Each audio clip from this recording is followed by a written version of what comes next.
குரு பிரம்மா, குரு விஷ்ணு, குருதேவா மகேஸ்வரா, குரு சாஸ்தா பரபிரம்மா தத்மஸ்ரீ குருவே நமக. குரு நன்றாக வாழ்க. நேயர்கள் எல்லாருக்கும் வணக்கம். இந்த வீடியோவில் சோபக்கிருது வருடம் தை மாதம் 29ஆம் தேதி, அதாவது பிப்ரவரி மாதம் 11ஆம் தேதி குரு பகவான் வக்ர நிவர்த்தி அடைகிறார். நவகிரகங்கள்லேயே முழு சுபகிரகமாக இருக்கக்கூடிய குரு பகவானோட வக்ர நிவர்த்தி பலன்கள் அப்படிங்கிறதான் நம்ம பார்க்க போகிறோம். அதாவது குரு பகவான் எந்த வீட்டில் வக்கரம் அடைஞ்சிருக்கார் அப்படின்னு பார்த்தீங்கன்னா, காலசக்கரத்தோட 2வது வீடு, தனம், வாக்கு, குடும்பம், இந்த மூணையும் குறிக்கக்கூடிய இடத்துல தான் அவர் வக்கரம் அடைஞ்சிருந்தார். இப்போ வக்கர நிவர்த்தி அடைய போகிறாரு. இந்த காலசக்கரத்தோட 2வது வீட்டில் குரு பலமிழந்துட்டார். அப்படிங்கும்போதே உங்களுக்கு பார்த்தீங்கன்னா தனம், காசு பணம் அப்படிங்கிறது வந்திருக்காது. வாக்கு, கொடுத்த வாக்கு அப்படிங்கிறத காப்பாற்றிருக்க முடியாது. குடும்ப உறவுகளிலும் பல சர்ச்சைகள், சிக்கல்கள், இது எல்லாத்தையுமே குரு பகவானோட அந்த பலமிழந்த காரணத்தால் கெட்டு போயிருக்கோம். இப்போ அந்த இடத்துல குரு பகவான் பலம் அடைகிறார். அப்போ அவரோட பார்வைக்கும் பலம் கிடைக்குது. குரு பகவான் தான் இருக்கிற வீட்டிலேருந்து 5, 7, 9 இந்த 3 வீட்டை பார்க்குறாரு. அந்த வகையில் கன்னிராசி, விருச்சிக ராசி, மகர ராசியை குரு பகவான் பார்க்குறாரு. இப்போ பலமடைகிற குரு உங்களோட ராசிக்கு என்னென்ன பலன்கள் அப்படிங்கிறத கொடுக்க போகிறார். அதாவது குரு பகவான் பலமடைகிற இந்த நிகழ்வு, வக்ர நிவர்த்தி அடைகிற நிகழ்வு அப்படின்னு பார்த்தீங்கன்னா, தை மாதம் 29ஆம் தேதி பிப்ரவரிக்கு 11ஆம் தேதி செவ்வாய்க்கிழமை முருகப்பெருமானுக்கு உகந்த தைப்பூச தினத்தன்று நிகழுது. அப்படிங்கிறதால அன்றைய தினத்தில் காலையிலேயே முருகப்பெருமானுக்கு பாலபிஷேகம் செஞ்சுட்டு மாலை நேரத்தில் குரு பகவானுக்கு நெய் தீபம் ஏற்றி வெள்ளைக்கொண்ட கடலையை நைவேத்தியமாக படைச்சி ஏலபாலைகளுக்கு அன்னதானம் பண்ணுங்க.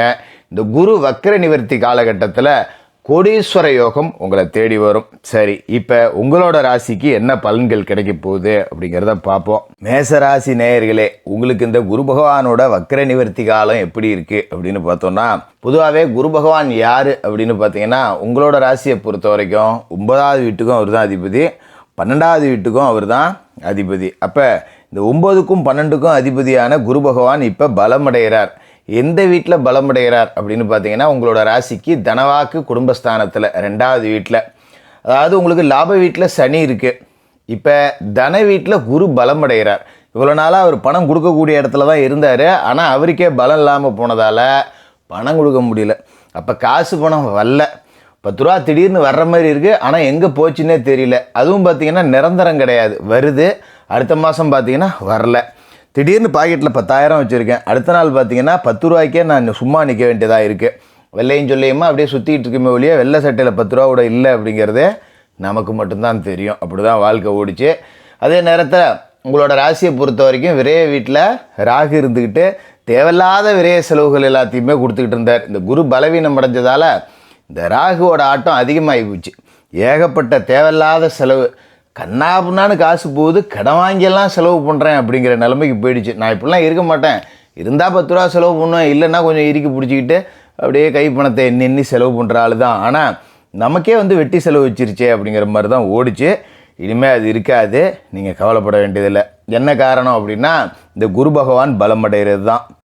திருமண முயற்சி அப்படிங்கிறத நீங்கள் கடந்த காலகட்டத்தில் எடுத்திருந்தாலும் கூட அது ஈடேறி இருக்காது. ஏன்னா விரைய வீட்டுக்கு அதிபதியான குரு பலம் வீடம் அடைஞ்சிட்டார் அப்படின்னா சுப விரைய செலவுகள் நம்மளால் செய்யவே முடியாது. ஒரு கல்யாணம் காட்சி, பிள்ளைகளுக்கு காது குத்த முயற்சி செய்கிற நடக்கலை, ஒரு ஆலயத்துக்கு குடும்பத்தோடு போகணுன்னு நினைக்கிறேன், அது நடக்கலை. இதெல்லாமே இந்த தடை தான். வெறும் மருத்துவ செலவு பார்த்துக்கிட்டு இருந்தேன், வெட்டியாக 10 ரூபா சம்பாரித்த காசில் 4 பேரை கூட்டாளிங்களை சேர்த்துக்கிட்டு கூத்தடித்தேன், 4 இடத்துக்கு டூர் போனேன், தண்ணி வாங்கி குடித்தேன், இப்படி தான் செலவுங்கிறது போச்சு. இனிமேல் அதுவும் இருக்காது.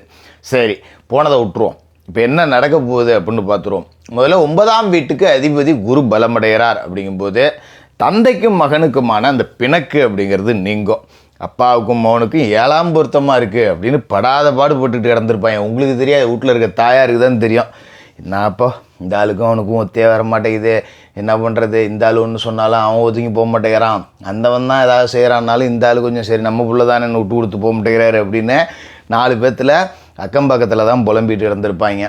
ஒரு சொத்து பத்து தந்தைகிட்ட இருந்தால் கூட நமக்கு எழுதி கொடுக்க மாட்டார். எனக்கு அப்புறம் உனக்கு தான் போ, நான் என்ன யாருக்கு சேர்த்து வைக்கிறேன், நான் என்ன தலையிலே தூக்கிட்டு போகிறேன், போகிறப்ப இந்த மாதிரியான வார்த்தை தான் ஓடிக்கிட்டு இருக்கோம். அது அவங்க பார்வையில் சரின்னாலும் நமக்கு எப்படி இருக்கும், கஷ்டப்படுறப்போ இல்லாத 10 ரூபா எதுக்கு அப்புறம் நான் நல்லா இருக்கப்போ, இப்போ கஷ்டப்படுறேன் ஏதாவது குடியா 10 ரூபா வச்சு தொழில் பண்ணி பொழைச்சிக்கிறேன்னா இப்போ தர மாட்டேங்கிற, என்னமோ இவர் காலத்துக்கு அப்புறம் எடுத்துக்கிட்டு நான் மட்டும் என்ன என் தலையிலே தூக்கிட்டு போகிறேன்.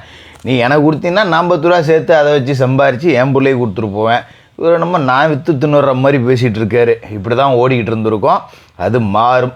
தந்தை வழி சொத்துக்கள் உங்கள் கைக்கு கிடைக்கும். அதுமாரி உங்களோட கல்யாண பேச்சுவார்த்தை அப்படிங்கிறது தொடங்கும். இது நமக்கு ஒரு சாதகமாக இருக்கும். பரவாயில்லடா, இப்பயாவது ஏதாவது கல்யாணம் பண்ணி பார்க்கணுன்னு நினச்சானோலே அப்படிங்கிற மாதிரி தான் இருக்கும். அந்த காலகட்டத்தில் வரன் தள்ளி போயிட்டே இருந்திருக்கும், தட்டிக்கிட்டு போயிட்டே இருந்திருக்கும்.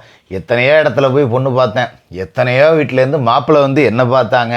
இப்படியே தான் ஓடிக்கிட்டு இருந்திருக்கும். இவனுக்கு பச்சி சொச்சி செஞ்சு போட்டு காப்பி கொடுத்தே என் வீட்டு காசு போயிடுச்சு அப்படின்னு பொம்பளைங்க மேசராசிக்காரங்க புலம்பிகிட்டு இருக்க வேண்டியதான். அதுமாரி ஆம்பளைங்களை பார்த்தீங்கன்னா 30 பொண்ணு பார்த்துட்டேன், ஒவ்வொரு வீட்டுக்கும் பொண்ணு பார்க்கறதுக்கு நான் செலவு பண்ண காசுக்கு கல்யாணமே பண்ணியிருக்கலாம், அவ்வளோ காசு மிச்சமாக இருக்கும். இப்படி தான் தடை. பொண்ணுக்கு பிடிச்சா மாப்பிள்ளைக்கு பிடிக்காது, மாப்பிள்ளைக்கு பிடிச்சா பொண்ணுக்கு பிடிக்காது, 2 பேர்த்துக்கும் பிடிச்சா ஜாதகம் செட் ஆகலை அப்படின்னு கலந்துக்கும். இனிமேல் தள்ளி போன வரன் எல்லாமே ஒன்று சேரும். இப்போ வரன் உங்களை வாசல் தேடி வரக்கூடிய ஒரு அற்புதமான நேரமாகவும் இருக்குது. அதனால் உங்களோட கல்யாண கனவுகள் இந்த குரு பகவானோட வக்ர நிவர்த்தி காலகட்டத்தில் நடந்தே தீரும். சுப நிகழ்ச்சிகள் நடக்கும். சில பேருக்கு பார்த்திங்கன்னா வீடே பீட பிடிச்சாப்புல இருக்கும். குலதெய்வம் வீட்டுக்கு இல்லையோ, வீடே ஒரு எதிர்மறை சக்தியோடு இருக்கே அப்படிங்கிற மாதிரி இருக்கும். அது எல்லாம் சரியாயிடும். சில பேர் வீட்டுக்கெல்லாம் வர்ணம் பூசுவீங்க. இந்த வேலையெல்லாம் நடக்கும். அது கல்யாண கலை கட்டிருச்சும்பாங்கல்ல, அந்த மாதிரி வேலையெல்லாம் தானாகவே நடக்கும். நீங்களே நினச்சி பார்க்கலனா கூட நடக்கும். வீட்டில் ஒரு மராமத்து பணி செய்வீங்க, இந்த வேலை நடக்கும். அதுமாரி இந்த குரு பலமடைகிறார் அப்படிங்கிறதால காசு போனால் இனிமேல் சரளமாக கையில் போடலாம். ஏன்னா தன வீட்டுக்கு சொந்தக்காரர் தன வீட்டிலெல்லாம் உட்காந்துட்டு அவர் இப்போ பலமடைகிறாரு. அப்போ வராத காசு போனாலாம் வரும். யார்ட்டையா கொடுத்து கிடந்த காலகட்டத்தில் ஏமாந்து போயிருந்தால் கூட அந்த காசு இப்போ உங்களை தேடிட்டு வரும். ஒருத்தனுக்கு ஜாமீன் போட்டு வாங்கி கொடுத்துட்டேன், படாபாடு நான் பட்டுக்கிட்டு இருக்கேன், என்னால் பதில் சொல்லங்கிறவங்க கூட இந்த காசு வந்துடும். இதுமாதிரி சொந்த தொழில் செய்யக்கூடியவர்களுக்கு தொழில் நல்லாயிருக்கும்.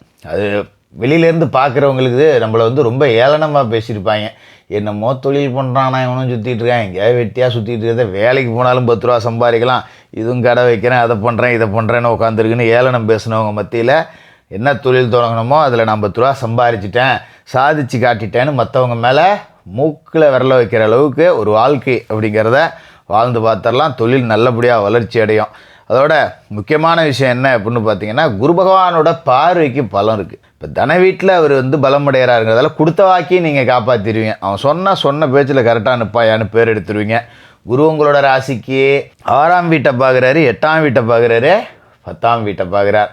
6 குரு பார்க்குறாருன்னா கடன், பகை, நோய் இது எல்லாமே அழிய போகுது. இனிமேல் மருத்துவ செலவுகள் இல்லை, கடனை எல்லாத்தையும் அடைச்சிடலாம், ஒரு கௌரவத்தோடு வாழ்ந்துடலாம். 8ஆம் வீட்டை குரு பார்க்குறாருங்கிறப்ப உயிர் பயம் அப்படிங்கிறது நீங்கும். நமக்கு என்னமோ ஆயிடுச்சு, அங்கங்கே வலிக்குது, படபடங்குது அப்படிங்கிற மாதிரி இருந்திருக்கும். எங்கேயாவது யாருக்காவது ஒரு மாரடைப்பு அப்படின்னு செய்தி வந்தால் கூட நமக்கு பயமாக இருக்கும், நம்மளும் எங்கேயாவது போய் செக் பண்ணிடணுன்டான்னு. அந்த மாதிரியான அந்த பயம் நீங்கி நிம்மதியான தூக்கம் அப்படிங்கிறது இனிமேல் நல்லபடியாக உங்களுக்கு வரும். அதே மாதிரி எதிராளிகள் சரணடைஞ்சு போவாங்க. கூட வேலை செய்கிற அலுவலகத்திலையாக இருந்தாலும் சரி, சொந்த தொழிலையாக இருந்தாலும் சரி, போட்டியாளர்கள் எல்லாத்தையும் வெல்லக்கூடிய ஒரு சத்ரு சம்ஹார யோகம் அப்படிங்கிறத குரு கொடுக்குறாரு. இதுமாரி 10ஆம் இடத்துலையும் அவரோட பார்வை இருக்குங்கிறதால தொழில் உச்சபட்ச வளர்ச்சி அடையும். இதே காலகட்டத்தில் சனியும் லாப வீட்டில் இருக்கார். அப்படிங்கும்போது அற்புதமான யோக பலன்கள். இது ஒரு குருவோட திருவிளையாடல் அப்படின்னே சொல்லலாம். நாம் அந்தளவுக்கு பல நல்ல மாற்றங்களை கொடுக்க போகிற ஒரு குரு வக்ர நிவர்த்தியாக இருக்கும். குரு பகவான் வக்ர நிவர்த்தி ஆகக்கூடிய பிப்ரவரி மாதம் 11ஆம் தேதி தைக்கு 29 முருகப்பெருமானுக்கு உகந்த தைப்பூசம். காலையில் முருகப்பெருமானுக்கு பாலபிஷேகம் செஞ்சுட்டு மாலை நேரத்தில் குரு பகவானை வணங்குங்க. நிறைய நல்ல மாற்றங்கள் அப்படிங்கிறது உங்களை தேடிக்கிட்டு வரும். மேசராசிக்காரர்களுக்கு வாழ்த்துக்கள்.